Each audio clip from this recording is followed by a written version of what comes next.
असं या ठिकाणी मला असं वाटतं अत्यंत महत्त्वाचं आहे।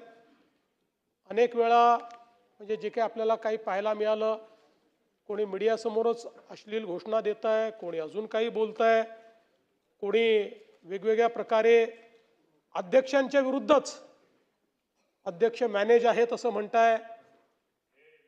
मला असं वाटतं की या सभागृहाने एक लक्षात घेतलं पाहिजे, या सभागृहामध्ये 288 सदस्य आहेत। नियमाने या ठिकाणी 45 लक्षवेधी झाले पाहिजेत। आपण 45 च्या ऐवजी 200 लक्षवेधी करतात। 200 लक्षवेधी केल्या जर तरीही 288 सदस्यांच्या लक्षवेधी लागू शकत नाही। आणि मग अशा परिस्थितीमध्ये जी काही भाषा आपण या ठिकाणी वापरतो ती भाषा काही योग्य नाही आहे। खरं म्हणजे त्रिभाषा सूत्रावर देखील बरीच चर्चा झाली। आता त्यातली तिसरी भाषा कुठल्या वर्गात शिकवायची त्याचा निर्णय समिती करेल। पण मला असं वाटतं की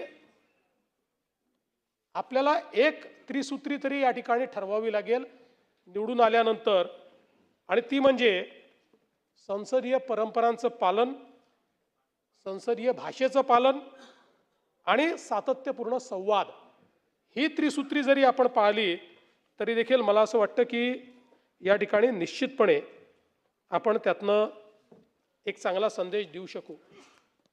आता काल जी मारामारी या ठिकाणी झाली, खरं म्हणजे कोणी कोणाही सोबत कोण येत आहे या संदर्भात काही ना काही त्याच्यावर शिस्त असली पाहिजे।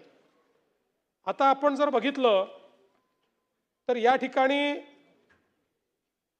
ऋषी उर्फ सर्जेराव बबन टकले यांच्यावर 6 गुन्हे आहेत आणि नितीन हिंदूराव देशमुख यांच्याविरुद्ध 8 गुन्हे आहेत। मग अशा प्रकारची इतकी गुन्हेगारी ज्यांचं बॅकग्राऊंड आहे अशी मंडळी या ठिकाणी येऊन मारामाऱ्या करतात, हे काही योग्य नाही आहे। त्यामुळे सदस्यांनी देखील थोडं मला असं वाटतं लक्ष दिलं पाहिजे। आणि अध्यक्ष महोदय, आपण जो निर्णय घेतला तो योग्य आहे, पण आपण सदा सर्व काळ लोकांकरता सभागृह बंद करू शकत नाही। काही लोकांनी चूक केली म्हणून आपण तो निर्णय करू शकत नाही। म्हणून माझी आपल्याला विनंती आहे, आपण या सभागृहामध्ये खूप चांगले बदल केलेले आहेत। सभागृहाचा चेहरा आपण बदलला आहे। आता या सभागृहामध्ये पुढचं अधिवेशन हे मार्चमध्येच होणार आहे। या दरम्यान या ठिकाणी योग्य सुरक्षा व्यवस्था उभी करून कुठलाही अभ्यागत येऊ द्या, बिना बिल्ल्याचा तो इथे दिसणार नाही। कारण असंही माझ्या लक्षात आलेलं आहे की अनेक लोक तुम्ही परवानगी दिलेली नाही, कोणी परवानगी दिली नाही तरी या ठिकाणी आतमध्ये आहेत। हे येतात कसे? आणि म्हणून मला असं वाटतं, मला चिंता यायची नाही, 2-4 लोक आले तर आले, फरक पडत नाही। पण याच्यातल्याच एखाद्याने येऊन जर इथे एखादी आतंकवादी घटना केली तर उद्याला याची जबाबदारी कोण घेणार आहे? आणि म्हणून इथे सुरक्षा व्यवस्थेमध्ये बदल करून आत येणारा जो व्यक्ती असेल, जसं आमदारांना बिल्ला लावून यावा लागतो, आता ठीक आहे नाही लावला तरी ते ओळखतात, त्यामुळे त्यांचं रिकॉग्निशन आहे, पण त्याच्याकडे कुठलं ना कुठलं ओळखपत्र गळ्यात असलंच पाहिजे।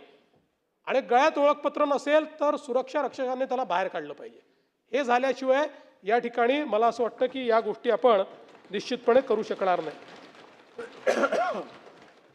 आणि म्हणून मला असं वाटतं की म्हणजे अनेक गोष्टींवर आपण खेद व्यक्त केला आहे, पण ते करतील की नाही मला माहीत नाही। पण ज्या लोकांनी आपल्याला संधी मिळाली नाही म्हणून अध्यक्षांना एजंट म्हटलं, अजून कोणाचा हस्तक म्हटलं, त्यांच्या वतीनं मी आपल्याप्रती दिलगिरी व्यक्त करतो। आणि अध्यक्ष महोदय, या ठिकाणी मी जे काही बोललो ते केवळ कुठल्या एका पक्षाला लागू नाही, विरोधी पक्षाला किंवा सत्तारूढ पक्षाला, दोन्हीकडच्या आमदारांना लागू आहे।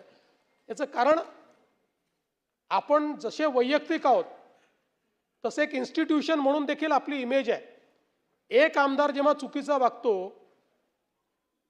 त्यावेळी सगळ्या आमदारांबद्दलचं मत हे समाज तयार करत असतो। तो सत्तारूढ पक्षाचा आहे का विरोधी पक्षाचा आहे कोणी पाहत नाही, सगळ्यांबद्दल हे मत तयार होतं की आपण कुठेतरी सत्तेचा अपव्यवहार करतोय, अपव्यय करतोय, आणि म्हणून मला असं वाटतं की याकडे लक्ष देण्याची खरं म्हणजे आवश्यकता आहे.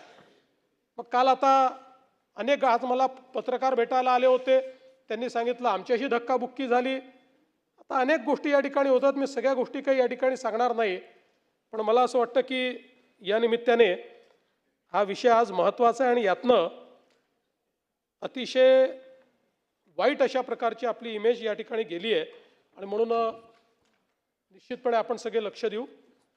या चर्चेची सुरुवात आव्हाड साहेबांनी केली आणि प्रवीण गायकवाड यांच्या प्रकरणापासून स्टेट स्पॉन्सर्ड टेररिझम आहे अशा प्रकारचं त्यांनी सांगितलं. आता खरं म्हणजे आव्हाड साहेब, पहिली गोष्ट तर अशी आहे की या ठिकाणी ही जी काही घटना घडली ती घटना घडल्यानंतर प्रवीण गायकवाड त्याच्यावर तक्रार द्यायला तयार नव्हते. पोलिसांनी स्वतः पुढाकार घेऊन ही तक्रार नोंदवली, त्याच्यावर कारवाई केली. मूळतः झालेला प्रकार हा नॉन कॉग्निझेबल ऑफेन्समध्ये बसतो किंवा कॉग्निझेबल ऑफेन्स बेलेबल इन पोलीस स्टेशनमध्ये बसतो. तथापि याचं गांभीर्य लक्षात घेऊन त्याच्यामध्ये कडक सूचना दिल्या, कडक कारवाई केली आणि